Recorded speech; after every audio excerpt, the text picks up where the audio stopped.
Muy bien, bueno, buenas tardes a todos. Paco, gracias por la presentación. En primer lugar, muchas gracias a todos por haber venido. Gracias también a los que están mirando por Internet, porque aparentemente esto está retransmitiéndose por Internet. O sea, gracias a todos los que están prestando atención y los que habéis mostrado interés por esta actividad que, como ha dicho Paco, organiza el Instituto de Biología Funcional y Genómica. Vale. Como sabéis, son dos charlas las que vamos a tener y espero que cuando acabemos las dos sesiones pues sepamos un poco más del genoma humano, de nuestro propio genoma, de lo que sabemos ahora y, sobre todo, nos sintamos un poco más rejuvenecidos. Si hay que elegir una de las dos cosas, yo me quedaría con la segunda. Entonces, yo voy a hablar la primera parte del genoma humano, que es un campo, como podéis imaginar, enormemente amplio y que únicamente voy a contar algunas cosas, algunas curiosidades, cosas que me parece que son de interés, pero ni muchísimo menos pues, tiene comparación con todo lo que se sabe actualmente del genoma humano. Vale. Todos hemos empezado así. Esto es un óvulo humano, ¿vale? Y estos son espermatozoides humanos. Entonces, son dos células muy distintas. Como podéis ver, el óvulo es muchísimo más grande que el espermatozoide. Los dos tienen un núcleo, cada uno de ellos un núcleo haploide, en el que en el caso del óvulo, pues nuestra madre dio la mitad de los cromosomas. En el espermatozoide, aunque es mucho más pequeño, va otro núcleo, que es donde va la mitad de los cromosomas, que contribuyó nuestro padre. Se produce la fecundación, como digo, todos hemos empezado así, y esta célula, la célula que se forma, esa única célula que se genera después de fusionarse los núcleos del espermatozoide y del óvulo que están dentro, forma un núcleo diploide y ese es el cigoto, que se llama, ¿vale? Ese es el punto de partida. Todos los que estamos aquí hemos partido de ese punto. Aunque nos parezca un poco extraño o no nos acordemos, en algún punto hemos sido una única célula. Esta célula hace lo que las células suelen hacer, que es empezar a dividirse. Inicialmente se divide en 2 células, luego en 4, luego en 8, y aproximadamente después de las primeras 24 o 48 horas, este es el aspecto que tiene un ser humano cuando solo está hecho de 8 células. Esta fase se llama fase de mórula. Estas células son todavía pluripotentes en el sentido de que, lógicamente, tienen que generar a partir de aquí pues, todos los tipos celulares y todas las estructuras del cuerpo. Por eso se llaman pluripotentes. Todavía cada una de ellas puede hacer muchas cosas. El desarrollo continúa, estas células siguen dividiéndose. Esto ocurre, como digo, entre las 24 y 48 horas después de la fecundación. Si miramos mucho más lejos, por ejemplo, a las 18 semanas, ya vemos un organismo que es absolutamente humano, que está hecho por millones de células que derivan de divisiones sucesivas de aquella célula inicial, pero no solo es que esté hecho de millones de células, sino que son células distintas, son células que pertenecen a tejidos distintos, que es el feto, pues tiene lógicamente células epiteliales, células nerviosas, tiene músculo, tiene nervios, tiene todos los tipos celulares. Entonces la pregunta, no hace falta ser biólogo ni ser científico, para hacerse una pregunta fundamental, solo viendo esto. Y la pregunta es, ¿cómo es posible que a partir de una única célula se genere el organismo completo? Esto es una pregunta válida en el caso nuestro, que somos humanos, pero es igualmente válida para el desarrollo de cualquier otro organismo. Entonces, lo que voy a intentar hacer durante los próximos minutos es, más o menos, comentar algunos aspectos de cómo esto ocurre. Entonces, para tener una pista de cómo es el desarrollo, o por poner en otras palabras, de cómo se construye el organismo, voy a utilizar un símil que seguramente es conocido de todos. Todos en alguna ocasión, o muchos de nosotros, hemos ido a IKEA. No es que yo quiera hacer publicidad de nada, ni que esto esté patrocinado por IKEA. Cuando vamos a IKEA y elegimos un mueble, una lámpara, lo que sea, nos vamos a casa y al abrirlo, en las cajas que nos hemos llevado están las piezas de lo que hemos comprado. Eso está muy bien, pero en la caja además viene otra cosa muy importante, que son las instrucciones de montaje, sin las cuales estaríamos perdidos. Lo que las instrucciones de montaje nos dicen es el orden en el que hay que ir ensamblando las piezas para al final pues, generar lo que hayamos comprado, la lámpara, la estantería, lo que sea. Entonces, esos dos principios, que aquí ilustro con esto, en realidad son los elementos que hacen falta para construir cualquier cosa.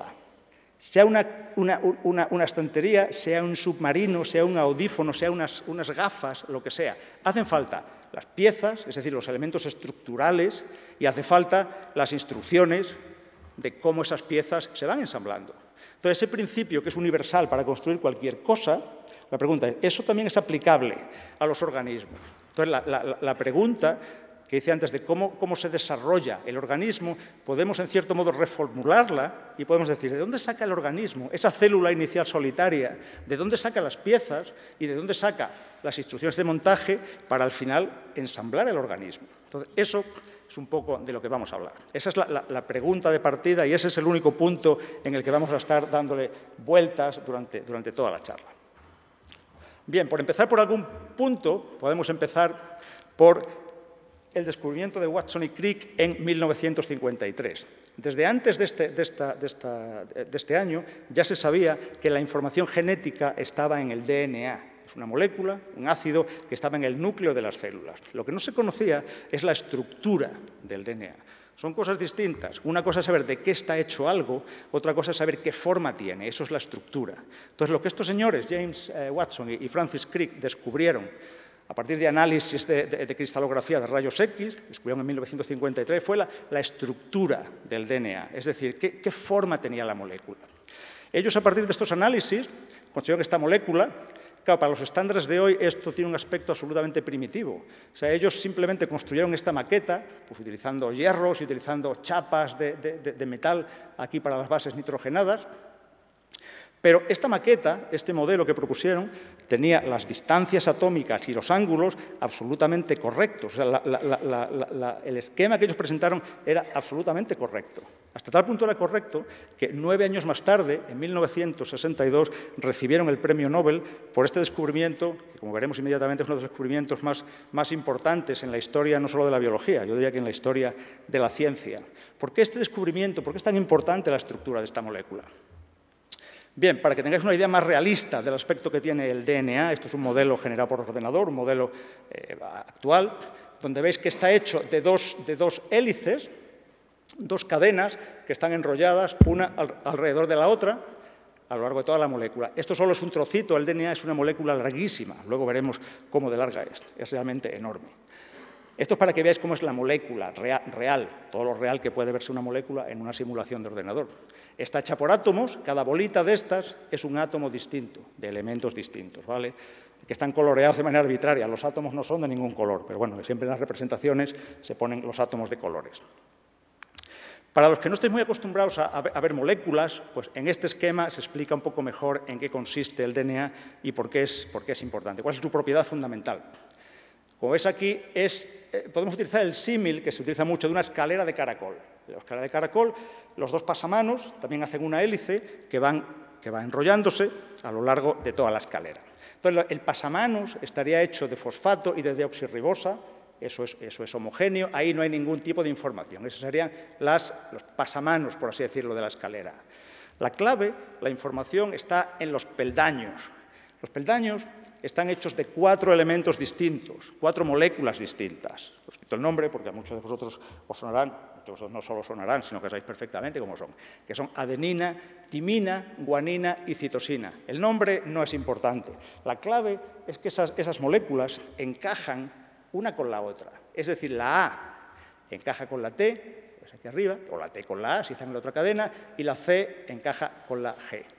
Entonces, eso es lo que le da a esta molécula su propiedad fundamental, que es la siguiente. Esta hélice ahora puede abrirse, y de hecho se abre, hay máquinas, hay moléculas dentro de la célula que abren esa cadena.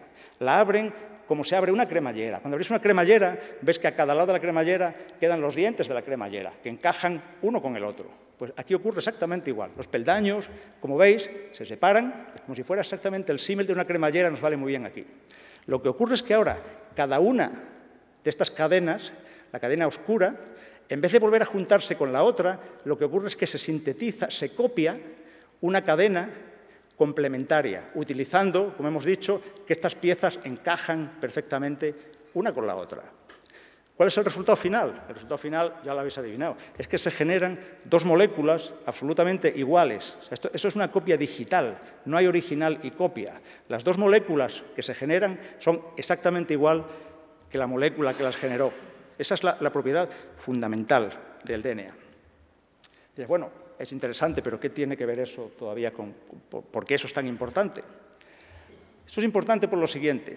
Una observación que yo imagino que siempre ha fascinado a la humanidad, desde que el hombre es hombre, es por qué los organismos generan organismos que son iguales que ellos, es decir, organismos de la misma especie. ¿Qué quiero decir? Quiero decir que las arañas hacen más arañas, los girasoles girasoles, los tigres más tigres y las algas más algas, y así siempre, todos los organismos. Entonces, durante miles de años, literalmente miles, desde el origen del hombre hasta 1953, las explicaciones que se dieron a este fenómeno fueron muchísimas, variadas y muy interesantes y pintorescas algunas, y todas erróneas. No se sabía por qué este fenómeno ocurría, pero ojo, no se supo hasta 1953. No sé si alguno de los aquí presentes ya a lo mejor iría a la guardería. Quiero decir que no hay que remontarse mucho atrás en la historia. Es un descubrimiento realmente reciente, sobre todo en el contexto histórico. ¿Qué tiene que ver esto con el DNA?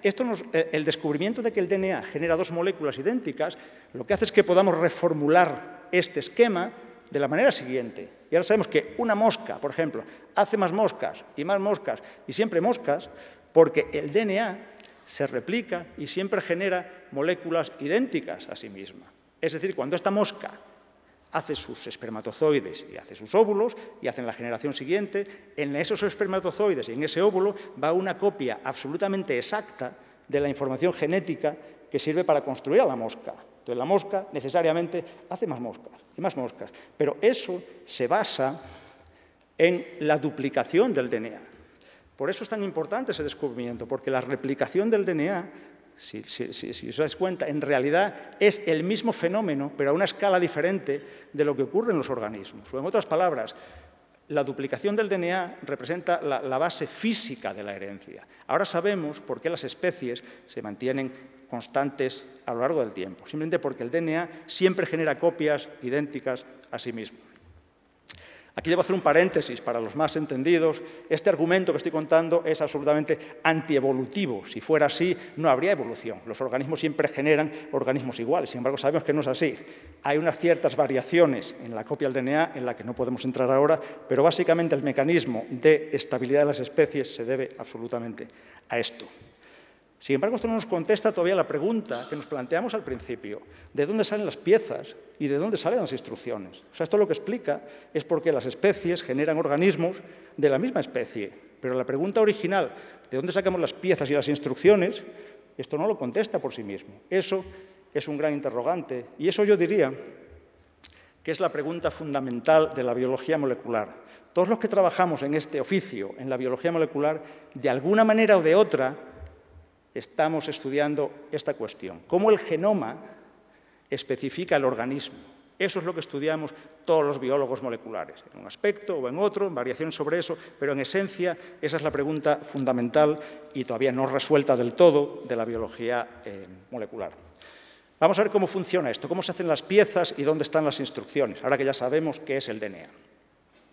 Simplemente un recordatorio de qué es una célula. Esto es una célula humana, una célula epitelial, y simplemente os recuerdo que las células tienen un núcleo, que es donde está el material genético, donde está el DNA y otras moléculas, pero el DNA siempre está en el núcleo, y luego esas células están rodeadas por otras sustancias, por otros orgánulos, que es lo que representa el citoplasma, y todo está rodeado por una membrana. Vale. Todas las células eucarióticas, todas las células del cuerpo son así, que si tienen esa estructura, tienen formas distintas porque en función de lo que tienen que hacer, una célula nerviosa es distinta de una célula muscular o de una célula epitelial, pero todas tienen núcleo y todas tienen citoplasma. Entonces vamos a ver qué ocurre dentro del núcleo. Vamos a empezar viendo cómo se hacen las piezas. En esta gráfica, en esta diapositiva, esta esquina de aquí representa el núcleo de la célula. Lo que ocurre es que, y esto es el DNA, la molécula esta, la doble hélice, que es larguísima. Ocurre que en determinados segmentos del DNA, ahora veremos cómo, se abre la doble hélice, pero no hace dos copias hijas, como dijimos antes, sino que una de ellas se copia en otra molécula que se llama de RNA mensajero. Esto se llama RNA porque el azúcar que hace esa molécula es ribosa, en vez de la deoxirribosa del DNA, y se llama mensajero porque ahora esta copia que se hace, aprovechando la complementariedad de las bases, esa copia que a su vez también es digital, es copia absoluta, fiel del original, se llama mensajero porque sale al citoplasma. O sea, lo que hemos hecho aquí, lo que ha hecho el cerebro es simplemente transcribir, por eso se llama transcripción, un trozo del DNA. Ese trozo que se transcribe es lo que en general se llama gen. Cuando hablamos de los genes, ¿qué es un gen? Un gen, a efectos operativos, es un trozo dentro de toda la longitud de la cadena de DNA, un trozo que se transcribe a esta molécula, RNA, mensajero, y el mensajero ahora lo lleva al citoplasma. ¿Para qué lo lleva al citoplasma? Lo lleva al citoplasma, sale por los poros del núcleo y aquí esto va a unos orgánulos, una especie de máquinas moleculares que se llaman ribosomas. Aquí está mejor explicado qué hace el ribosoma. Aquí está el mRNA, os recuerdo que es copia fiel, absoluta, de un trozo de DNA. Ahora, en el ribosoma lo que ocurre es que es una máquina donde entran otras moléculas que se llaman RNAs de transferencia. ¿Qué hacen estas moléculas? Por una parte, cada una de estas agarra, se acopla, se une, como queráis, a un aminoácido. Los aminoácidos son los bloques estructurales de las proteínas, son las piecitas de las que están hechas las proteínas. Es como si en una caja de Lego, pues las piecitas pequeñas, estas de los 2 o 3 agujeritos o 4 agujeritos, eso sería el equivalente, por así decirlo, a los aminoácidos. Son los componentes fundamentales de las proteínas, son moléculas muy pequeñas.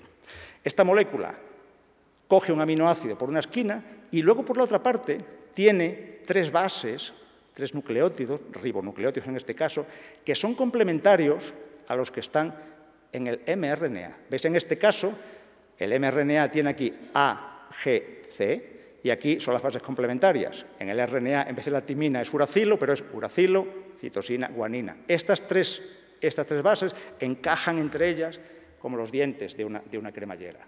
Entonces, ¿qué ocurre? Que cada vez que este ribosoma va desplazándose a lo largo del RNA mensajero, va leyéndolo en grupos de 3 y entonces va poniendo un aminoácido en función de las 3 bases que hay aquí. Cuando llega al siguiente tRNA, esta cadena de aminoácidos se añade al aminoácido siguiente y el tRNA vacío sale del nucleosoma.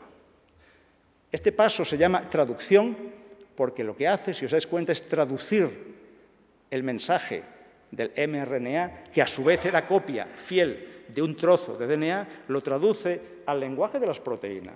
Es decir, con esa información ahora se genera una proteína. Una proteína que está hecha de una cadena de aminoácidos, pero las proteínas luego se pliegan en parte de forma espontánea y en parte ayudadas por otras proteínas. No vamos a entrar en eso, pero una proteína a todos los efectos es una pieza de construcción. Voy a enseñaros un par de ejemplos o 3. Una molécula de la que todos habréis oído hablar es la hemoglobina. La hemoglobina pues es la proteína que todos tenemos en la sangre, los glóbulos rojos, y es la que lleva el oxígeno, coge el oxígeno en los pulmones, cuando pasa cerca de los pulmones, y lo deposita en los tejidos. Esa es la función de la hemoglobina. La hemoglobina está hecha por 4 proteínas, que aquí están pintadas cada una de un color. Estas cositas rojas es la zona donde se une el oxígeno. Luego lo veremos esto con un poco más de detalle. Lo que quiero decir con esto es que, como es la hemoglobina, es realmente una pieza, es un objeto tridimensional. Es una pieza que ejerce su función en función de la forma que tiene. Es una pieza que se ha hecho, como ya sabemos, a partir de la transcripción del gen de la globina que está en el núcleo. Se copia RNA, el RNA sale al citoplasma, en el citoplasma se montan los aminoácidos y se hace la proteína, que tiene esta forma específica. Otra proteína, para que veáis algún otro ejemplo, que a lo mejor también os suena, seguro que de nombre es la insulina. La insulina es una proteína muy pequeña, también está en la sangre y, como sabéis, es la encargada de regular el nivel de azúcar en la sangre. Si tenemos poca insulina porque se hace mal o por algún defecto del tipo que sea, pues aumenta el nivel de glucosa en la sangre y hay que corregirlo de alguna manera, eso es lo que es la diabetes, ¿vale? Como veis, la insulina, que es otra proteína, tiene una forma absolutamente distinta de la globina. O sea, la función que haga la insulina, las cosas con las que interaccione, las otras piezas con las que encaje, dependerá de su estructura, que es distinta de la globina y que es distinta de todas las otras proteínas del cuerpo. Estas son las piezas básicas de construcción. Hay otras piezas estructurales, como son los carbohidratos, o pueden ser los lípidos, por supuesto, que se hacen a partir de otras reacciones, mayormente entre proteínas. Pero para que tengáis una idea de cómo se hacen las piezas, a partir del código genético, a partir de la información genética, así es como se hace. Simplemente os pongo dos ejemplos. Estos son piezas, por así decirlo. Pero habíamos dicho que para construir cualquier cosa, además de las piezas, hacían falta las instrucciones. ¿Dónde están las instrucciones? ¿Cómo se sabe qué piezas hay que hacer y cuándo? Ocurre que en el propio DNA está escrita esa información y esa información es descifrada a su vez por otras proteínas. Os pongo aquí un ejemplo. Esto es una proteína, no he puesto el nombre por no liarnos, es un regulador transcripcional. Esta proteína, la función que tiene, hay muchas como esta, solo es un ejemplo este. Esta proteína lo que hace es que, si os dais cuenta, en esta parte encaja perfectamente en esta zona del DNA, en el surco mayor. Este es el DNA representado de otra manera distinta, pero básicamente ves que encaja perfectamente. Es decir, los peldaños que hubiese aquí, que serían, por ejemplo, TA, CG, TG, lo que fuera, forman una superficie en la que esa proteína encaja perfectamente.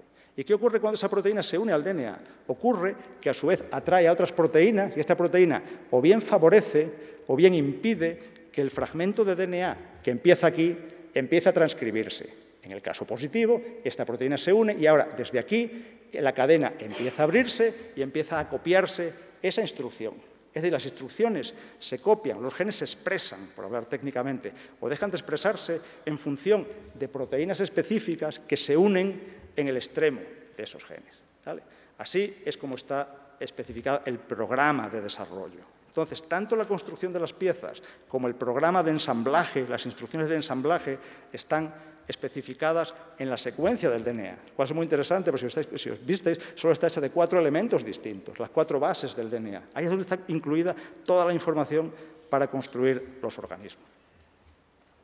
Esto es así tanto para los humanos como para cualquier otro organismo. El sistema de expresión de genes, de traducción y de síntesis de proteínas es universal, con algunas variaciones entre organismos, es universal. Todos los organismos funcionan con esta lógica. Entonces, una vez dicho esto, vamos a ver ya, con esta base que tenemos ahora, vamos a ver algunos detalles del genoma humano, cómo está estructurado y un poco cómo funciona. Entonces, lo primero a lo que podemos dar un vistazo es al tamaño. El tamaño del genoma humano, para que os hagáis una idea, si nosotros lo imprimiésemos en una página cualquiera, en un folio, esta secuencia, las 4 bases del DNA siempre se representan como letras, A, T, C, G, ¿vale? Pues en un folio nos caben 6.000 letras, pero en el genoma hay 3.000 millones de letras, como esta, de peldaños, recordad los peldaños. ¿Cuánto ocuparía eso? Pues si lo imprimiésemos a doble cara, eso ocuparía, se hace la cuenta muy sencilla, 250.000 páginas. Eso no parece, hombre, son muchas páginas, pero tampoco tantas. Una pila de 250.000 páginas llegaría a un 8º piso. Eso se hace la cuenta fácilmente también. Es decir, si imprimiésemos la información, la fila de nucleótidos de bases que está en el genoma humano a tamaño folio, por las 2 caras, la pila de información llegaría hasta un 8º piso. Ese es el tamaño que tiene la información que tenemos en el núcleo de cada una de las células. Eso, en términos de molécula, eso mide 2 metros aproximadamente. El DNA en su conjunto, el DNA humano, es una molécula que mide 2 metros, que está empaquetada en el núcleo de la célula, que si recordáis antes, un núcleo puede tener 20 micras, 20 milésimas de milímetro. Entonces, eso es realmente nanotecnología. O sea, es meter una molécula de 2 metros, más otras muchas moléculas, en un espacio tan pequeño, no solo meterlo y que funcione. O sea, realmente es un prodigio de nanotecnología y de ingeniería, por así decirlo. Es así y, de hecho, funciona, si no, no estaríamos aquí. Ese es el tamaño. Pero el DNA no está en la célula solo como una molécula lineal. Está dividido en varios grupos, en varias partes, que son los cromosomas. Esto que os enseño aquí es el resultado de una amniocentesis. De paso, también para los que no habéis visto, veáis cómo son. Como sabéis todos, la amniocentesis es una prueba, diagnóstico, que se hace en ocasiones, a quien quiere, que consiste en cuando la mujer está embarazada, a las 14 o 16 semanas, se extrae un poco de líquido amniótico, entonces se cogen hay células del feto que están flotando, el feto no se daña, se cogen esas células, se cultivan y ahora se crecen en el laboratorio y luego se miran sus cromosomas. El motivo de esta técnica pues, es ver si hay alguna anomalía cromosómica, digamos, grande, porque como veis aquí, a este nivel, cosas pequeñas no pueden detectarse. Pero esto ilustra 2 cosas. El aspecto que tienen los cromosomas humanos, como veis, están en parejas. El hecho de que unos estén doblados y otros no, simplemente es por esa preparación concreta, no es que los cromosomas tengan esa forma concreta. Y tenemos dos parejas de cada uno. Un miembro de cada pareja viene del que nos dio el juego de cromosomas que nos dio nuestro padre en el espermatozoide. La otra pareja viene del juego de cromosomas que nos dio nuestra madre en el óvulo.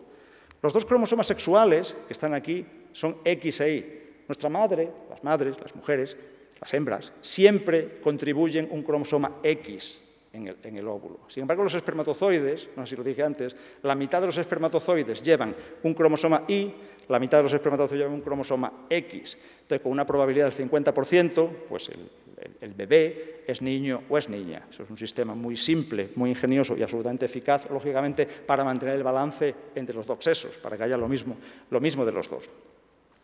En este caso, además, ilustra el hecho de que este cariotipo pertenece, como hemos visto, a un niño, porque es XY, y este niño tiene 3 cromosomas, 3 copias del cromosoma 21. Es decir, es lo que se llama una trisomía, y esto es lo que está asociado con el llamado síndrome de Down, que todos conocemos. Eso se genera, pero cuando se hacen los espermatozoides y los óvulos, y hay que repartir los cromosomas justo a la mitad, en algunos casos, el óvulo con más frecuencia y el espermatozoide también en ocasiones, no separa bien los grupos. Entonces se queda con 2 copias del cromosoma 21.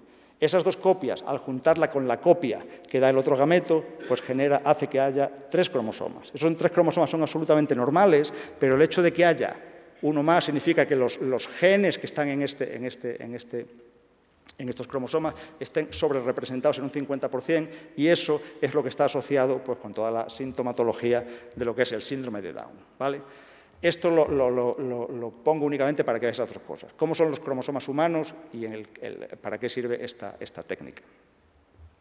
Bien, los genes están dentro de los cromosomas. Entonces, ¿cómo estarían colocados los genes? Uno esperaría que si ahora miramos un mapa de genes, pues viésemos algo parecido a esto, ¿vale? Cada flecha de estas es una flecha, representa un gen de un color distinto, y entonces, como ya sabemos, por lo que hemos dicho antes, esto se transcribiría a RNA, pasaría al citoplasma, en este caso no porque es una bacteria, pero es lo mismo, se traduciría a proteína, y de cada trozo de estos, que es un gen, se haría una proteína. Si el gen es pequeño, como estos de aquí, se harían proteínas más pequeñas. Si el gen es más grande, como estos de aquí, pues la cadena de aminoácidos sería más grande y la proteína sería más grande. Así es como están los genes colocados en las bacterias y como esperaríamos intuitivamente que estuvieran los genes colocados en cualquier genoma. Sin embargo, la sorpresa es que cuando se secuenciaron muchos genes humanos, y sobre todo cuando se ha secuenciado el genoma humano entero, la estructura de los genes humanos es así. Los genes no son continuos.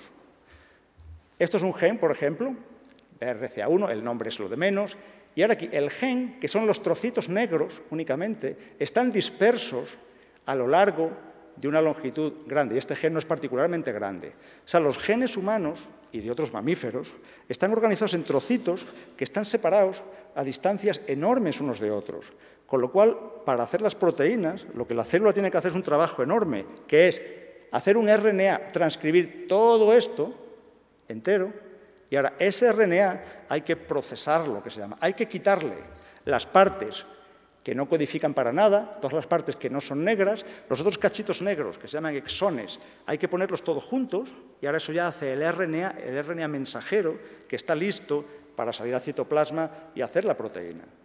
Es un sistema de codificación que desde el punto de vista humano no tiene ningún sentido, porque resulta que solo el 2%, digo bien, el 2% de todo el genoma se utiliza para codificar proteínas. El otro 98% no codifica proteínas. Es decir, todas las proteínas del cuerpo están hechas solo con el 2% de la información genética que hay en los cromosomas, como digo. Este sistema de codificación, he hecho aquí un símil para que os aclaréis un poco, porque es realmente un sistema extraño.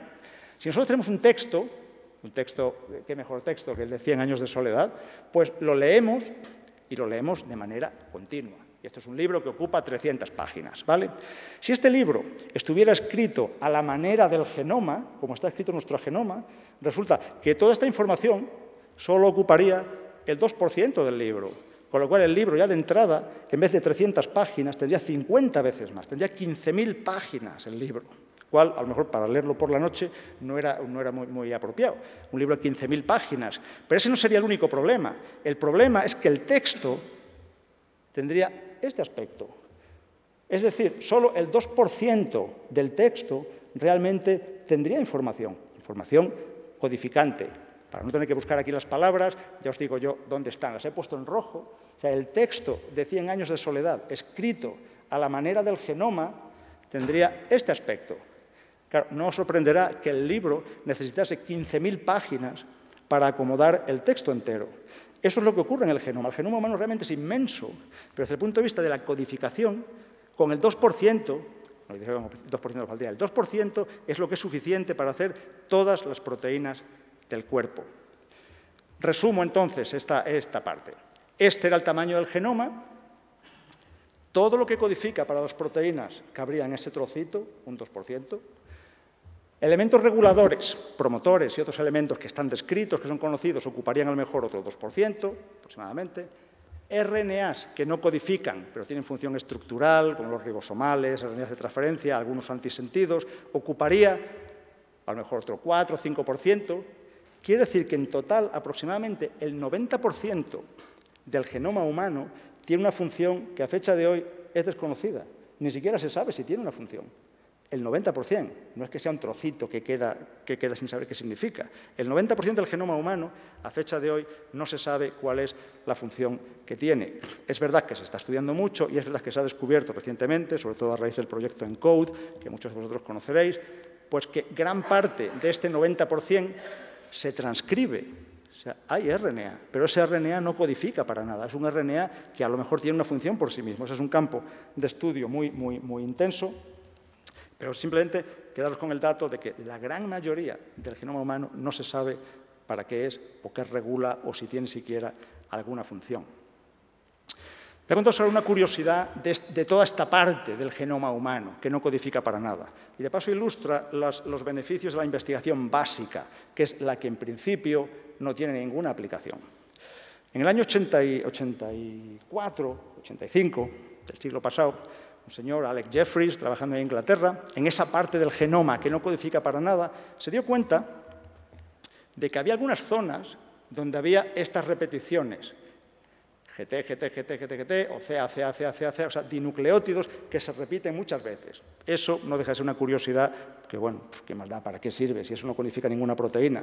Sin embargo, este señor se dio cuenta de que estos trocitos eran distintos entre individuos. O sea, hay muchos dispersos por el genoma y por problemas de replicación, en los que no vamos a entrar, aumenta o disminuye un poco el tamaño de cada uno. Entonces, el conjunto de todos ellos constituyen, él lo vio inmediatamente, lo que se llamó luego una huella genética. O sea, es como las huellas dactilares. Todos tenemos, pero todas son distintas. Entonces, esa colección de satélites o minisatélites que están dispersos por el genoma, cada uno de nosotros tenemos una combinación única. Es decir, que llevamos escrito en el genoma quién es cada uno de nosotros. Es como una especie de código de barras específico para cada uno de nosotros. Claro, esto inmediatamente, en principio, esto es una curiosidad, bueno, ¿qué más da? Unos trocitos de DNA que no se transfieren para nada, que se estiran o se encogen, pues bueno, la típica cosa de, vale, será interesante, pero bueno. Sin embargo, esto es lo que se utiliza para las pruebas de DNA. Seguramente habréis visto, en la prensa o en la televisión o en los libros, cuando se dice, le han hecho la prueba de DNA. Cuando se dice, le han hecho la prueba de DNA, significa que han mirado estos polimorfismos. ¿Cómo funciona esto? Voy a poner dos ejemplos. Pues se utiliza para dos cosas. Uno es para medicina forense. Son dos casos auténticos, lo que pongo aquí. Esto está sacado de la prensa. Este es DNA, como pone aquí. O sea, hay una manera de mirar todos estos trocitos. Hay maneras más sofisticadas, esto es por hibridación, pero es más ilustrativa y más sencillo de entender de esta manera. En la escena de un crimen, además de la sangre de la víctima, se recogió sangre, muestras de sangre, un poco de sangre que no era de la víctima. Podría haber sido del asesino. De esa sangre se puede extraer el DNA y se puede mirar la huella genética, por así decirlo, el código de barras. Este código de barras es el de la sangre que estaba allí, que no era de la víctima. La policía capturó a 7 sospechosos. Cogió un poquito de muestra de cada uno, o bien de saliva, o bien incluso de sangre de cada uno, e hizo la misma prueba. Miró el código de barras de cada uno. Y no hace falta, es de puro explicativo, no hace falta que os diga A vosotros podéis mirarlo simplemente a ver cuál de los 7 sospechosos realmente os parece el más sospechoso de todos. Claramente, el señor o la señora número 3, la sangre que estaba en la escena del crimen era suya. No quiere decir que lo matase, quiere decir que tendría que explicar qué hacía su sangre al lado de la sangre de la víctima. Y, hombre, no sé cómo puede explicar eso uno. Dice, bueno, esto puede equivocarse uno, es verdad, esto es una cosa probabilística, pero si se miran varias zonas de estas, esto está ya estandarizado y esto tiene capacidad probatoria a efectos de juicio, a efectos de policía. Está estandarizado, de manera que si uno mira varias regiones del genoma, la probabilidad de que eso ocurra por azar es 1 en un billón con B. Es decir, la probabilidad de que esta sangre no sea la misma que se encontró en la escena del crimen, o la probabilidad de que sea, es un 99,99 puesto 12 veces por ciento. O sea, no es 100%, pero es 1 en un billón de probabilidad de error. Esto es lo que es, para esto se emplean estos trocitos en medicina forense. El otro test para el que se emplean, que también es curioso, es en las test de paternidad o en las disputas de paternidad. Las disputas de paternidad, como sabéis, consisten en que hay varios padres putativos, es una señora con un niño, y hay varios señores que podían ser padres, aunque todos ellos dicen que ellos no han sido.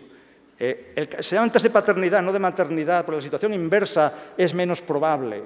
Que un señor con un niño en brazos acuse a varias mujeres y las señoras digan, no, yo tengo que ver con ese niño. Esa situación es menos frecuente. Por eso se llaman test de paternidad. ¿Qué ocurre aquí? Se le puede mirar el código de barras al niño, cogiendo simplemente una muestra, y el niño pues tiene su código de barras. Entonces, claro, todo lo que tenemos en el genoma, este código de barras, pues viene de todos los cromosomas del niño. La mitad viene de su padre, la mitad viene de su madre. Quiere decir que todas esas bandas o se las ha dado su padre o se las ha dado su madre. No hay más vuelta de hoja. Entonces, esta es la madre siempre está disponible y vamos a ver. Esta primera banda se la dio su madre, ¿vale? La segunda no se la dio su madre, se la dio su padre, no sabemos quién sería. Esta pequeña de aquí se la dio su madre. Estas de aquí no, estas de aquí tampoco. Entonces tenemos 2 padres sospechosos, que son estos 2. Vamos a repasar. Esta que no se la dio su madre al niño, este señor tiene una banda. Bueno, es una banda, una de uno. Seguimos mirando. Esta se la dio su madre. Estas 2 gordas de aquí, que no se la dio su madre, curiosamente, son también de F2. Seguimos mirando y estas 2 que no se las dio su madre están en este señor. Y así sucesivamente. Misma cosa, cuando a esto aplicamos la probabilidad de que sea un error es 1 en un billón. O sea, la probabilidad de que F2 sea el padre del niño es un 99,99999 12 veces. Luego, es bastante probable que F2 sea el padre. Todo esto lo cuento porque, para que veáis cómo, a veces estudiando cosas como estos DNAs no codificantes, ese 90% del DNA que en principio no vale para nada, hasta tal punto que hasta hace poco se lo llamaba DNA basura, de manera más bien poco caritativa, cuando uno mira y estudia esas cosas, con el tiempo, a veces, si uno es ingenioso, puede encontrar cosas que realmente son interesantes y tienen una aplicación. Quiero decir que a veces se dice, bueno, la ciencia tiene que ser aplicada, los científicos tienen que hacer cosas que tengan utilidad directa, y eso es verdad. Pero también hay una parte de la ciencia que tiene que dedicarse a entender cómo funcionan las cosas, cómo funcionan los organismos, cómo funciona la naturaleza. Y en muchas ocasiones esa información, ese conocimiento es muy útil para desarrollar luego mucho otro tipo de tecnologías, medicinas, mucho tipo de cosas. Bien, una vez visto que el genoma está tan disperso, la información genética, solo hemos dicho es el 2%, está dispersa en trocitos, hay un montón de DNA que no codifica para nada. Una pregunta que podemos hacernos es ¿cómo de fiable es la información genética? Quiero decir con esto, todos sabemos el aspecto que tenemos, todos nos miramos al espejo por las mañanas un rato, por lo menos, ¿vale? Tenemos un aspecto determinado. Pero claro, como somos únicos, pues bueno, no sabemos hasta qué punto el aspecto que tenemos está determinado por nuestro genoma.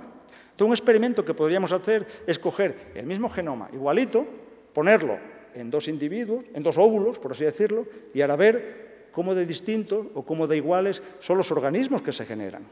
Ese experimento, por supuesto, sería éticamente inaceptable, pero no hace falta hacerlo, porque la naturaleza ya lo ha hecho, viene haciéndolo desde hace un montón de tiempo. Y aquí está el resultado.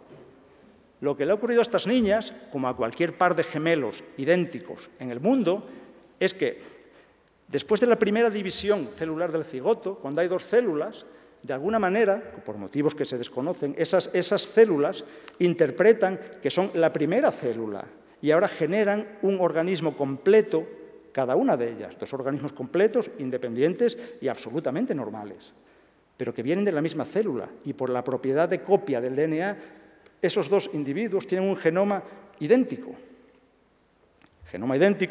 y un aspecto absolutamente idéntico.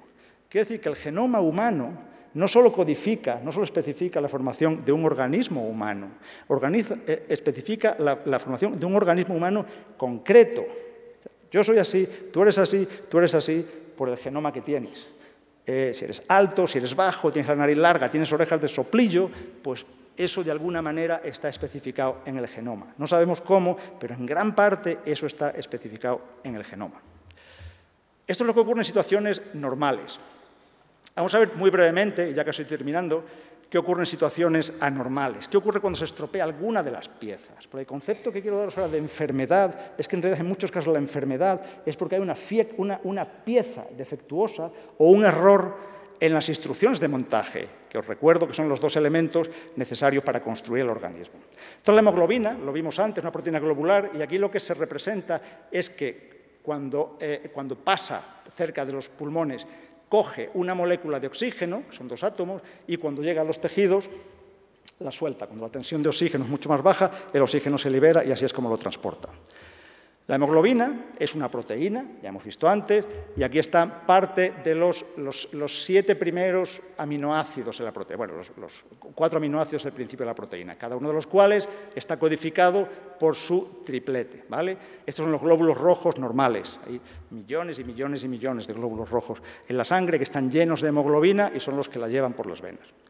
Ocurre que a veces, con poca frecuencia, pero ocurre, hay una mutación, esta A, adenina, se cambia por una timina.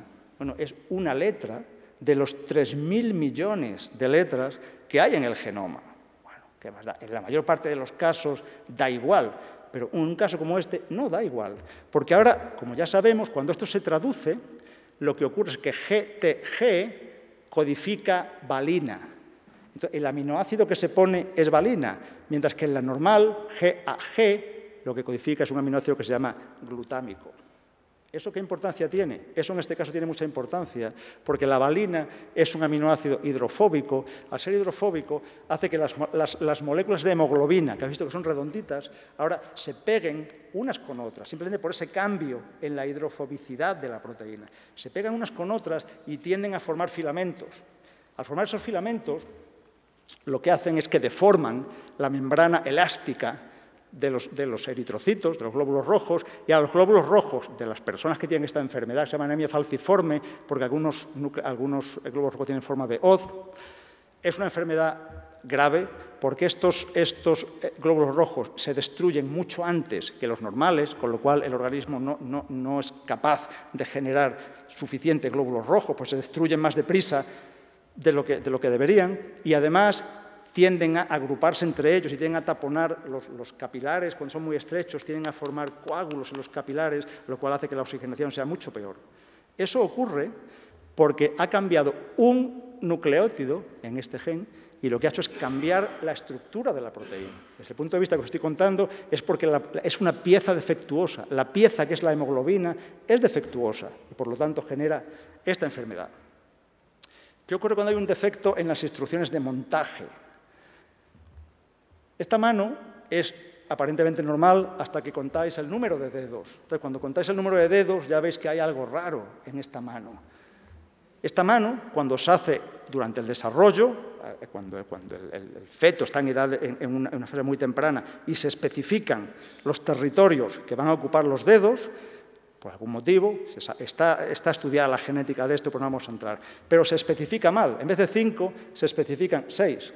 Entonces, la mano monta 6 dedos, que son relativamente normales. Este dedo extra tiene sus falanges, es un dedo relativamente normal. Este es un defecto en una instrucción de montaje. Entonces tenía que haber 5, hay 6. A veces ocurre también en los pies, no necesariamente la misma persona, este hueso, que normalmente es único, como los otros, bueno, sigue siendo único, sufre una bifurcación y ahora se montan un dedo en cada extremo. Simplemente quiero ilustrar con esto que los errores en las instrucciones de montaje generan malformaciones de este tipo y de muchos otros tipos, por supuesto, en los que no vamos a entrar, muchos de los cuales son incompatibles con la vida, por eso simplemente esos embarazos con esas deformaciones no llegan a término, pero en algunos casos sí llegan a término y son defectos en las instrucciones de montaje. El único ejemplo es este, solo traigo este caso, en el que estos son células tumorales, células de cáncer. Las células del cuerpo, en el adulto, lo que hay es una renovación de las células para mantener un tamaño constante. Los órganos van cambiando sus células en general. Esas células tienen que saber dónde están las demás para parar y simplemente restaurar el tejido, pero no pasarse, no hacer más células de la cuenta. Ocurre que por muchos motivos, el cáncer no tiene un origen único, tiene muchos orígenes distintos, o bien por errores en las piezas, o bien por errores en la logística de la regulación, esas células pierden el control de la división. Y les pasa dos cosas, empiezan a dividirse y encima pierden las propiedades de adhesión en algunos tipos de cáncer. Estas células, como veis, son más redondeadas y ya no se adhieren al sustrato como se adhieren estas otras. El problema de estas células es que al perder adhesividad pueden pasar al torrente sanguíneo y pueden diseminarse por el cuerpo. Entonces, donde van aterrizando, pues siguen dividiéndose. Y eso es lo que es la metástasis. Pero a su vez, como os digo, es un error genético. Por eso todos los agentes carcinógenos o cancerígenos, en general lo que hacen es que alteran la estructura del DNA. Por eso hay que tener mucho cuidado con ellos. No es porque directamente causan el cáncer, sino porque causan alteraciones en las instrucciones. Entonces las instrucciones empiezan a hacer cosas anómalas. Y una de las cosas anómalas que pueden hacer es empezar a dividir la célula de manera incontrolada. El cáncer es una enfermedad genética. Solo me quedan un par de diapositivas, simplemente para ilustrar que, claro, los estudios del genoma humano han avanzado muchísimo en los últimos años por una cuestión técnica. Si os dais cuenta, la enorme cantidad de información que hay en el genoma humano, desde el punto de vista técnico, para secuenciarla, para leerla, secuenciar es la palabra técnica, para leerlo, hacían falta máquinas, esas máquinas se han desarrollado recientemente. Os pongo un ejemplo. El genoma humano, del que todos habéis oído hablar, un proyecto que se inició en el año 90, tardó 13 años en completarse, ese proyecto, la secuenciación del genoma humano, de uno, y costó 3.000 millones de dólares, incluyendo, supongo, los sueldos de toda la gente que trabajó durante ese tiempo. Ese fue el coste. Desde entonces, el precio de la secuenciación ha venido descendiendo. A partir de aquí, con una tecnología nueva en la que no vamos a entrar, desciende mucho más, además esta escala es logarítmica, como veis, y a día de hoy, lo que hace 13 años costaba 100 millones de dólares, y requería meses o años para completarlo, hoy, a fecha de hoy, puede hacerse en una máquina como esta. Esta máquina es poco más grande que un microondas, cuesta 200.000 euros, y es capaz de secuenciar el genoma humano 40 veces, lo que se llama técnicamente con una cobertura de 40. O sea, para asegurarse de que la secuencia es buena, cada base de los 3.000 millones la lee 40 veces. Eso lo puede hacer en 30 horas y eso cuesta 3.000 euros. Si comparamos con el precio de hace 15 años, de los 3.000 millones y los 12 años que se tardó, pues como veis la diferencia es realmente notable. Esto es un desarrollo tecnológico y cuento a modo de anécdota que en el centro nuestro, en el Instituto de Biología Funcional y Genómica, en una convocatoria que hubo del Ministerio, aún así, el Ministerio de Economía, como todos sabéis, no hay Ministerio de Ciencia ni de Tecnología. La ciencia está en el Ministerio de Economía, por razones desconocidas, por lo menos para los científicos, habrá alguna razón. En una convocatoria de infraestructuras, nosotros solicitamos una y a veces los milagros ocurren. El Ministerio nos concedió una plataforma de esto, nos concedió los 200.000 euros, entonces hemos comprado una máquina de esta, no la hemos instalado todavía, pero esperamos En el futuro inmediato, por supuesto, ponerla en marcha, vamos a estar en el instituto y muchos de aquí que trabajáis en otros grupos o en otros ámbitos, pues estaremos encantados de colaborar con vosotros en cualquier tipo de proyecto de secuenciación o de análisis genómico, no solo humano, que como habéis visto es interesantísimo por la cantidad de cosas que no se saben, sino, y esta es la última figura, a efectos de secuenciar muchos genomas, muchos de los cuales ya están secuenciados, de otros organismos. ¿Por qué va a gastar uno el rato mirando los genomas de otros organismos? Bueno, aunque solo sea por ver nuestra posición en la escala filogenética. Si mirásemos los genomas de otros organismos, no tenemos tiempo ahora, veríamos que muchas de las piezas que forman los otros organismos son muy parecidas o idénticas, no digo todas, algunas, a las piezas que hacen a los humanos. Y muchos de los circuitos regulatorios están conservados. Entonces, desde el punto de vista evolutivo, el conocer la secuencia de otros organismos es absolutamente importante para ver cómo han evolucionado los genes y cómo cambian y qué otros sistemas de regulación hay en otros organismos. Con esto termino. La verdad es que no he mirado el reloj, no sé si habla mucho, poco o regular. Espero que haya sido claro, todo lo claro que puede ser este tema, que a veces es un poco farragoso o un poco especializado. Y, por supuesto, si queréis, antes de que salgamos un ratito a tomar un café, estaré encantado de contestar a cualquier pregunta que tengáis. Y muchas gracias por venir otra vez.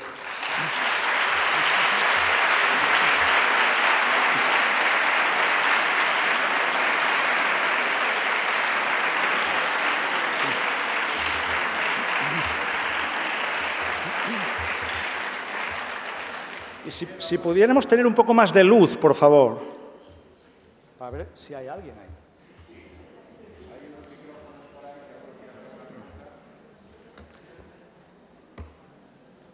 Si tenéis alguna pregunta, o alguna duda, comentario, cualquier cosa que queráis. Los científicos siempre, los que no estáis acostumbrados a lo mejor a seminarios científicos, una característica de los seminarios científicos es que siempre hay preguntas y al científico siempre le gusta que la gente interaccione y que la gente comente y la gente diga lo que quiere. Y si algo no se sabe contestar, el científico dice, pues no lo sé, y no pasa nada. Ahí, no sé si...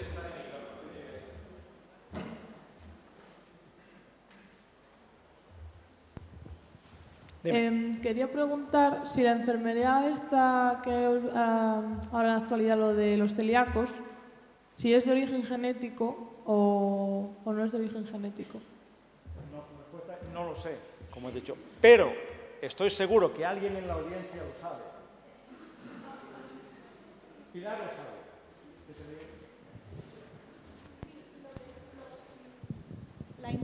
La intolerancia al gluten de los celíacos sí es genético.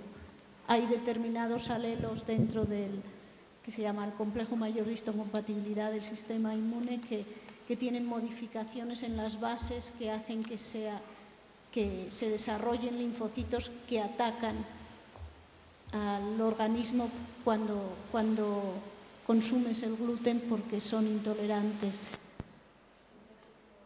Explicarlo. Conocen al comer el gluten, esos linfocitos se activan y atacan al propio organismo. Sí, es el mismo mecanismo de la alergia. Es una enfermedad autoinmune y casi todas las enfermedades autoinmunes tienen un origen genético.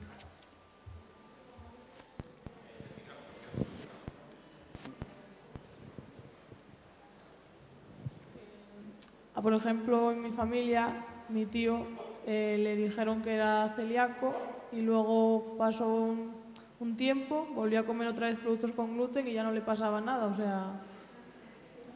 Entonces digo, no tiene lógica, y le dijeron que era genético y yo, entonces no tiene lógica. Pues probablemente fue un diagnóstico equivocado o exagerado y era más bien un tipo de intolerancia, pero no era un celíaco. Vale, era solo por saber.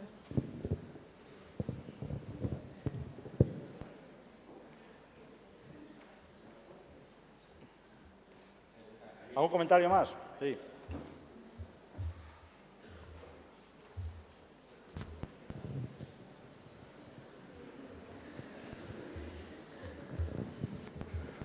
Bueno, yo quería preguntarles sobre... antes han hablado que es un misterio que los organismos se reprodujeran para dar organismos de la misma especie que ellos. Entonces, en algunas especies se supone que los gametos están dispersos por medios como lo que es el aire o el agua. Entonces es posible que existiera la posibilidad de que los gametos de distintas especies se juntaran entre sí. ¿Cómo es posible que al juntarse este ADN no diera lugar a una nueva especie con un ADN muy distinto? Los gametos de una especie solo reconocen, o sea, cuando el espermatozoide llega al óvulo, no es una cuestión meramente física. De hecho, el óvulo secreta cosas que de alguna manera favorecen la entrada del espermatozoide. O sea, tú no puedes... Hay dos motivos. No pueden fecundarse, que yo sepa, óvulos de una especie con espermatozoide de otra. Y si se pudiera, como cada especie tiene un número de cromosomas distinto, eso produciría un desbalance y una especie contribuiría, pongamos, 20 cromosomas y otra especie contribuiría 35. No podían formarse las parejas de los cromosomas para luego separarse. Esa célula, con ese desequilibrio cromosómico, no podría dividirse. O sea, no puede generarse una especie simplemente juntando gametos de dos especies cualesquiera. A veces ocurre entre especies próximas, por ejemplo, los caballos y los burros, puedes cruzarlo y generan un mulo, pero el mulo es estéril, o sea, es viable, es un organismo, pero como la dotación cromosómica del caballo y el burro, aunque es parecida, no es idéntica, cuando el mulo va a hacer sus propios gametos, no funciona, no pueden separarse bien los dos grupos de cromosomas. Eso hace que muchos híbridos, aunque sean viables, sean estériles, lo cual, desde el punto de vista evolutivo, si tú no puedes reproducirte, ahí acabó esa rama evolutiva. Así es como funciona.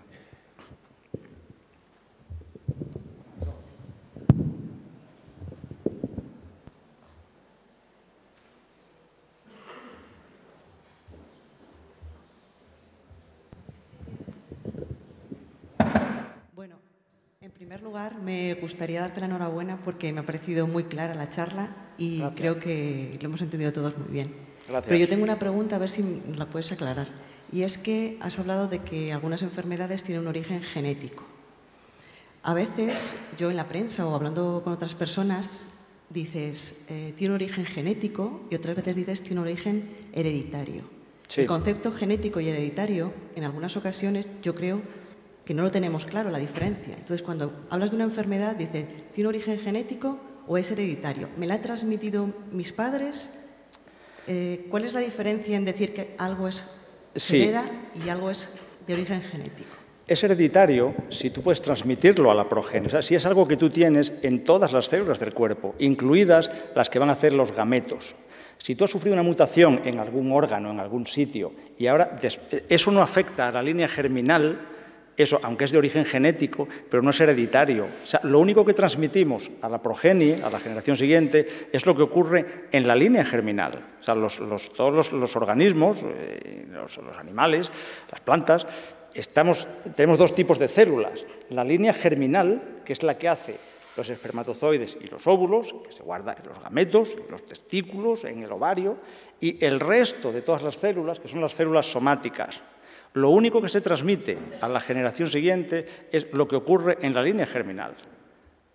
Esos experimentos se hicieron hace muchísimo tiempo. Hubo gente, sobre todo con las teorías de Lamarck, que tú cogían los ratones, les cortaban la cola y ponían a reproducirse entre ratones a los que se habían cortado la cola.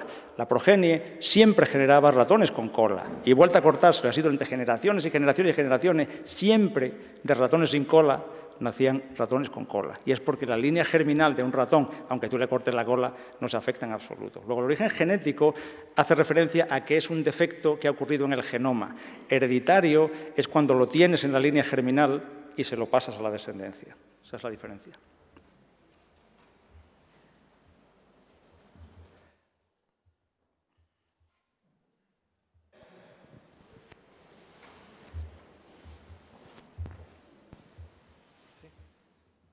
Hola, buenas tardes. Paco. ¿Dónde estás? Paco. Ah, Juan.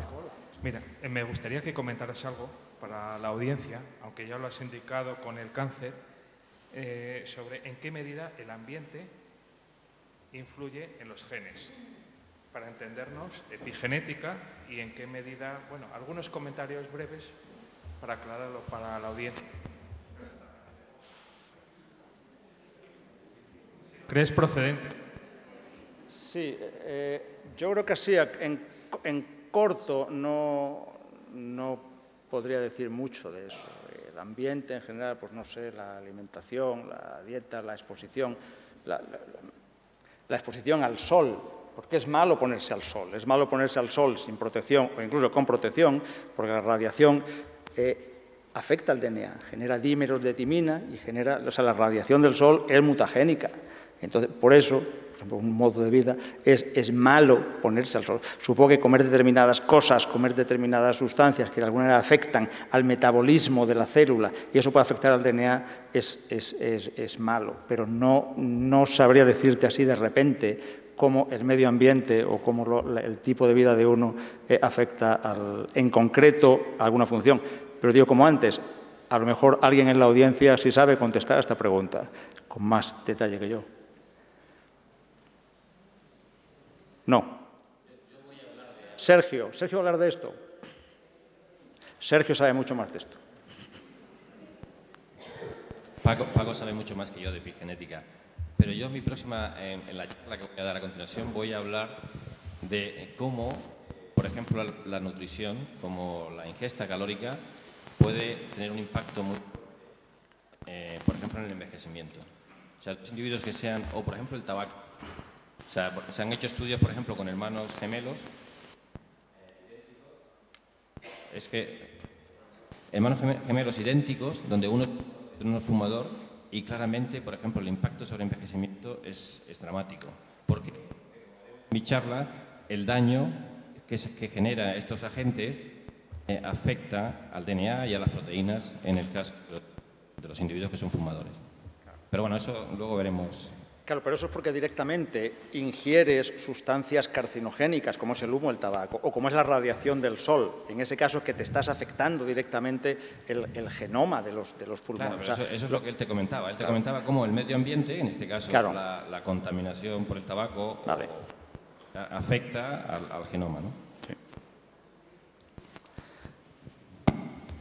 Sí. Este micrófono es de formación profesional.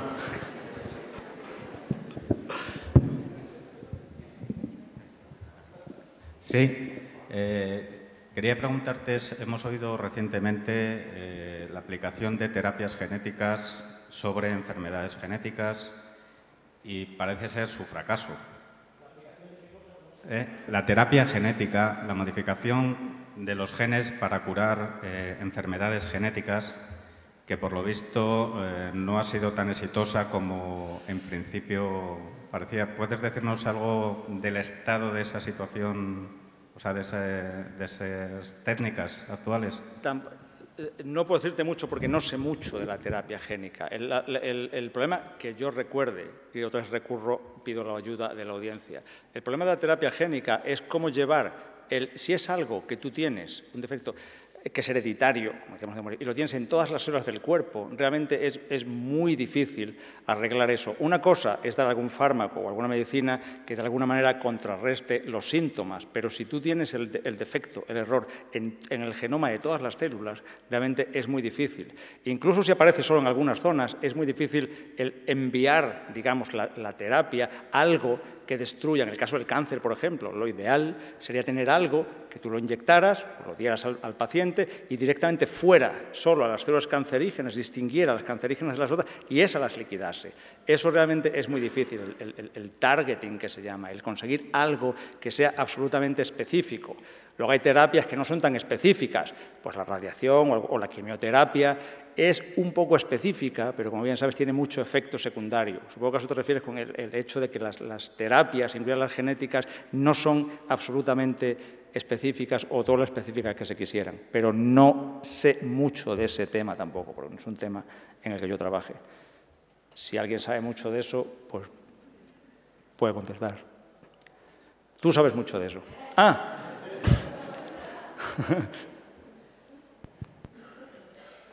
¿Qué tiene que ver las células madre con todo esto del genoma? Sí. Las células madre, lo que se ha descubierto es que hay células madre. Cuando digo célula madre es una célula que no está diferenciada y que puede generar otra vez células diferenciadas, ¿vale? Por ejemplo, en el caso de los gametos, aunque ahora ponemos otros ejemplos, está claro, los gametos, los espermatozoides, están haciéndose durante toda la vida del individuo. Eso hay unas células madre que se dividen de manera asimétrica y una de las células hijas entra al camino de diferenciación hacia el espermatozoide y la otra se queda como célula madre.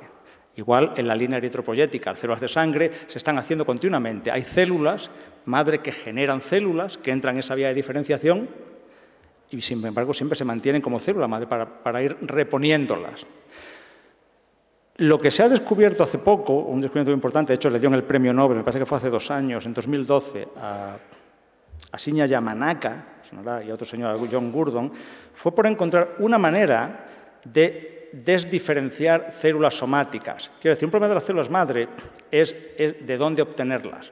Lo que este señor descubrió es que a partir de células somáticas, células cualquiera de un individuo, tratándolas con unos factores de transcripción determinados, pueden desdiferenciarse y volverlas a una fase tan temprana como esa, que os enseñé al principio del desarrollo, es decir, volverlas para atrás en su camino de desarrollo, de manera que ahora puedan retomar o tomar otro camino distinto y diferenciarse en otra dirección. Eso no solo es un descubrimiento de una magnitud fantástica, por eso dieron el premio Nobel, sino que abre una posibilidad enorme de generar células madre específicas para cada persona y diferenciarlas en tipos celulares determinados. Ese es un campo absolutamente fascinante en el que se está trabajando muchísimo y tiene unas expectativas tremendas, de buenas desde el punto de vista médico. Salimos entonces. Gracias y vamos un rato fuera.